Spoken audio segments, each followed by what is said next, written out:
এদিকে আসো মা, আসো। আমি চাইবো যে আমাদের প্রত্যেকটা শিল্পীর কাছে এই মঞ্চ হচ্ছে একদম মন্দিরের মতো, তাই তো? প্রত্যেকটা শিল্পীর কাছে এই মঞ্চ হচ্ছে মন্দিরের মতো, এবং এই মন্দিরে যে আমি আমার মাদ্রাসাতে মাকে পেয়েছি, এটাই আমার অনেক অনেক ভালোবাসার, মানে ভীষণই হ্যাপি আমি। তোমার নিজের সকলের সামনে আমার মাকে টিকটা কেটে আমি মাদ্রাসায় উদযাপন করতে চাই। তো মা ধরো, এটা সকলে একটু হাততালি দিও প্লিজ।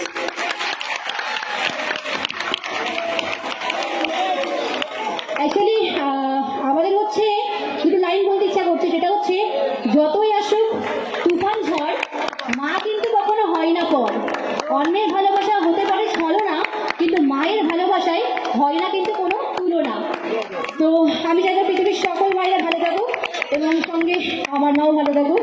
তো এটাই ছিল আজকের